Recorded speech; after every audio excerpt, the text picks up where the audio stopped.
Trinidad में भारतीय समुदाय को संबोधित करते हुए प्रधानमंत्री नरेंद्र मोदी ने कहा कि भारतीय प्रवासियों ने अपनी मिट्टी तो छोड़ी लेकिन संस्कार नहीं छोड़े। उन्होंने बताया कि कैसे आपके पूर्वजों ने कठिनाइयों का साहसपूर्वक सामना किया और अपनी संस्कृति, भाषा और रामायण को दिल में संजोए रखा। पीएम ने कहा कि वे यमुना गंगा छोड़ाए लेकिन रामायण साथ लाए।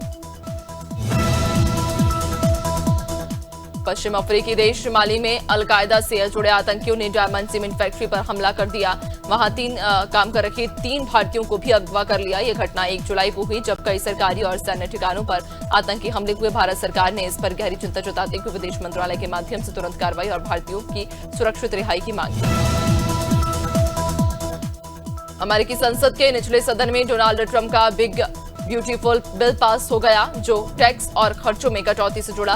बिल के पक्ष में 218 और विरोध में 214 वोट पड़े। ट्रंप की पार्टी के 2 सांसदों ने विरोध में वोट डाले। इस बिल को लेकर ट्रंप और एलन मस्क के बीच तीखी बहस भी हो चुकी है। भारत और अमेरिका के बीच मिनी ट्रेड डील की संभावना बढ़ गई। अमेरिकी राष्ट्रपति ट्रंप ने 9 जुलाई को डेडलाइन तय की है। उससे पहले दोनों देश कुछ मुद्दों पर सहमत हो चुके। हालांकि भारत कृषि सेक्टर में नो एंट्री के रुख पर कायम। ये डील बड़े द्विपक्षीय व्यापार समझौते से पहले की तैयारी मानी जा रही। अमेरिकी राष्ट्रपति डोनाल्ड ट्रंप और रूसी राष्ट्रपति व्लादिमीर पुतिन के बीच दरअसल बीते दिन फोन पर बातचीत हुई। 6 महीने में ये दोनों नेताओं की छोटी बातचीत थी। पुतिन ने यूक्रेन को नाटो में शामिल न होने की शर्त पर की वार्ता की बात कही। साथ ही 2022 के बाद रूस द्वारा कब्जाए गए क्षेत्रों की मान्यता को भी जरूरी बताया। अमरनाथ यात्रा के पहले दिन 12,348 श्रद्धालुओं ने हिमशिवलिंग के दर्शन किए। इनमें पुरुष, महिलाएं, बच्चे, साधु साध्वी और ट्रांसजेंडर शामिल रखे। दूसरा जत्था गुरुवार को जम्मू से रवाना होकर पहलगाम बेस कैंप पहुंचा और शुक्रवार सुबह गुफा की ओर निकल गया। अब तक यात्रा के लिए 3.5 लाख से ज्यादा लोग रजिस्ट्रेशन करवा चुके हैं। भुवनेश्वर नगर निगम के एडिशनल कमिश्नर से मारपीट के मामले में भाजपा नेता जगन्नाथ प्रधान को गिरफ्तार कर लिया गया। उन्होंने गुरुवार को खुद पुलिस के सामने सरेंडर किया। उन पर आरोप है कि उनके समर्थकों ने ऑफिस में घुसकर अधिकारी की लात घुसे से पिटाई की थी, जिसका वीडियो वायरल हुआ। अब तक इस मामले में कुल 6 गिरफ्तारियां हो चुकी हैं। तिरुवनंतपुरम एयरपोर्ट पर खड़े ब्रिटिश फाइटर जेट F-35 की मरम्मत के लिए यूके से 40 इंजीनियरों की टीम 5 जुलाई को भारत आ सकती है। 14 जून की रात तकनीकी खराबी के कारण जेट ने इमरजेंसी लैंडिंग की थी और तभी से एयरपोर्ट पर खड़ा है। पहले ये टीम 2 जुलाई को आने वाली थी, पर अब उसकी नई तारीख तय हुई। सुधार के बाद जेट ब्रिटेन लौटेगा। अरविंद केजरीवाल ने ऐलान किया कि आम आदमी पार्टी बिहार विधानसभा चुनाव अकेले लड़ेगी। उन्होंने कहा कि INDIA गठबंधन केवल लोकसभा चुनाव के लिए था और अब पार्टी का कांग्रेस या किसी अन्य दल से कोई गठबंधन नहीं रहेगा। अहमदाबाद में सदस्यता अभियान की शुरुआत करते हुए केजरीवाल ने गुजरात उपचुनाव में कांग्रेस से अलग लड़कर मिली जीत का उदाहरण भी दिया।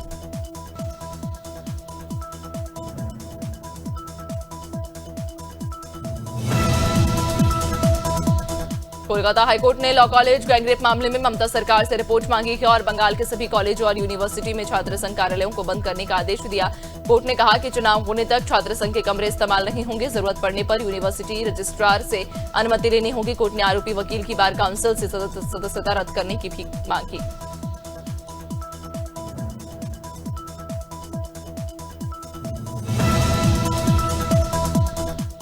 बलिया के फेफना थाना क्षेत्र के एकवारी गांव में ताजिया जुलूस के पारंपरिक मार्ग को लेकर विवाद गहराता जा रहा। गुरुवार दोपहर मुस्लिम समुदाय ने मार्ग में बाधा डालने पर विरोध जताया था, जहां ताजियादार सदाम हुसैन अंसारी के नेतृत्व में ग्रामीणों ने बताया कि 6 जुलाई को ताजिया जुलूस है, जिसकी तैयारी के तहत मार्ग की सफाई की जा रही थी। चंदेरी तहसील के 3 पेट्रोल पंपों की जांच राजस्व और नापतोल विभाग की टीम ने की। तहसीलदार दिलीप दरोगा, नायब तहसीलदार हिमांशु गुप्ता और अन्य अधिकारियों की मौजूदगी में इंडियन ऑयल के पंप पर डीजल यूनिट का वाटर टेस्ट किया गया। जांच में कुछ अनियमितताएं सामने आईं, जिन्हें सुधारने की समझाइश दी गई।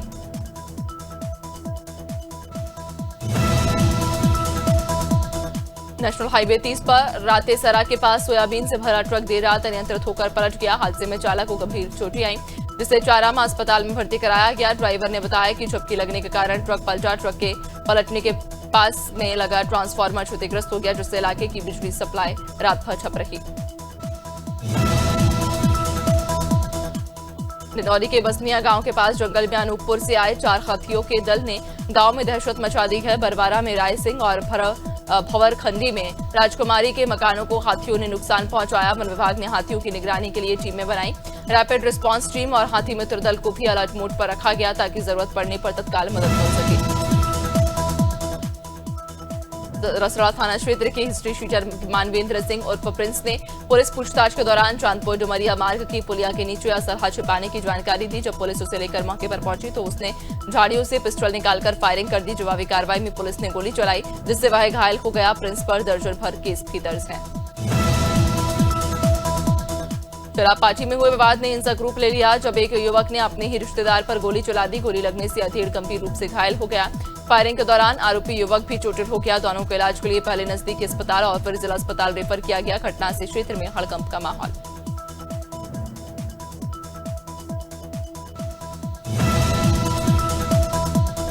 कांग्रेस के आह्वान पर हरदोई में जिला कांग्रेस कमेटी ने बीएसए कार्यालय का घेराव किया। जिलाध्यक्ष विक्रम पांडे, शहर अध्यक्ष अनुपम दीक्षित और प्रदेश उपाध्यक्ष शिवापाल के नेतृत्व में कार्यकर्ताओं ने सरकारी स्कूलों के मर्जर के खिलाफ विरोध जताया। उन्होंने कहा कि भाजपा सरकार शिक्षा का अधिकार छीन रही है।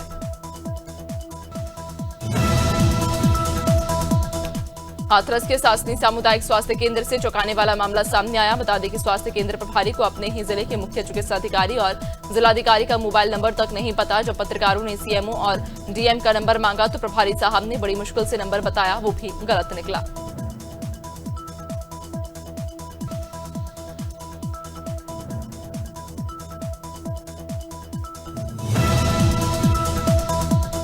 उत्तर प्रदेश सरकार की ग्रीन बेल्ट योजना के तहत कानपुर देहात में 2025 में उद्योगों के लिए 3,17,000 पौधे लगाने का लक्ष्य तय किया गया है। प्रदूषण अधिकारी ने बताया कि जिले के 300 से अधिक उद्योगों में 100 को चिन्हित कर पौधारोपण कराया जाएगा। यदि किसी उद्योग में 33% से कम हरियाली मिली तो उसके सभी मानक निरस्त कर दिए जाएंगे।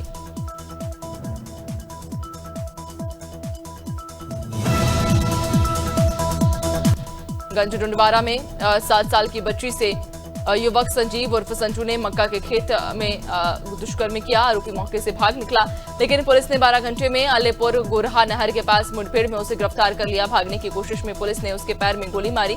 आरोपी को प्राथमिक उपचार के लिए जिला अस्पताल भेजा गया है। देर रात काशीपुर थाने में एसएसपी मणिकांत मिश्रा ने पुलिस अधिकारियों के साथ अहम बैठक की। पंचायत चुनाव और कावड़ मेला 2025 को लेकर एसएसपी पूरी तरह सतर्क दिखे। विवेचनाओं में लापरवाही पर उन्होंने सख्त चेतावनी दी और कहा कि कानून व्यवस्था से कोई समझौता नहीं होगा। साइबर ठगों और नशा माफियाओं पर भी डबल एक्शन प्लान तैयार किया गया। खंडवा में मुहर्रम और गुरु पूर्णिमा पर निगरानी के लिए पुलिस को मल्टी पर्पज ड्रोन मिला। एसपी मनोज कुमार राय ने बताया कि ये ड्रोन 10 किलोमीटर की रेंज में उड़कर फोटो वीडियो भेज सकता है। इससे जुलूस, भीड़, सकरी गलियों और ऊंची इमारतों पर नजर रखी जा सकेगी। जरूरत पड़ने पर यह ड्रोन आंसू गैस सेल छोड़ सकता है और आपदा में 8 किलो तक राहत सामग्री पहुंचा सकता है।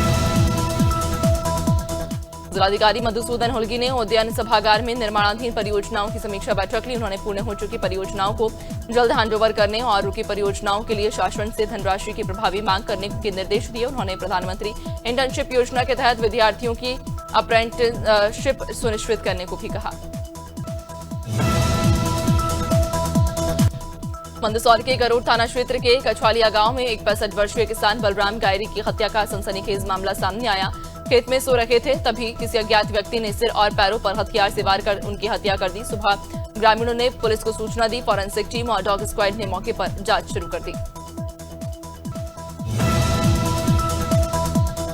मथुरा में भाई और भतीजी की हत्या कर फरार चल रहे आरोपी खलन से गोविंद नगर पुलिस की मुठभेड़ हो गई। मुखबिर की सूचना पर जयसिंहपुरा बस स्टैंड के पास हुई इस मुठभेड़ में आरोपी के दाहिने पैर में गोली लगी, जिससे वह घायल हो गया। पुलिस ने उसे जिला अस्पताल में भर्ती कराया। आरोपी के पास से हथियार भी बरामद किए।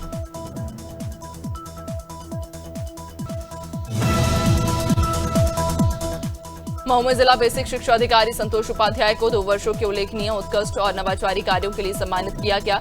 उत्तर प्रदेशीय प्राथमिक शिक्षक संघ के प्रदेशीय प्रचार मंत्री ओम प्रकाश सिंह और जिला मंत्री ब्रह्मानंद सिंह ने कार्यालय पहुंचकर उन्हें पुष्पगुच्छ और स्मृति चिन्ह भेंट कर उनकी सराहना व्यक्त की।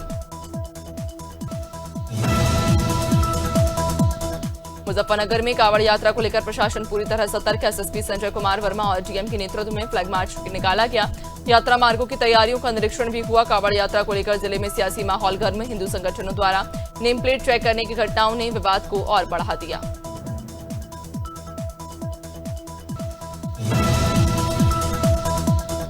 बालाघाट के महाराजखंड स्थित हिंदुस्तान कॉपर लिमिटेड में नौकरी दिलाने के नाम पर पैसों के लेन देन को लेकर वायरल हुए ऑडियो ने हड़कंप मचा दिया। ऑडियो में एक प्लेसमेंट एजेंसी के सुपरवाइजर शुभम ब्रह्मे ने यूट्यूब चैनल के जरिए HCL प्रबंधन पर गंभीर आरोप लगाए।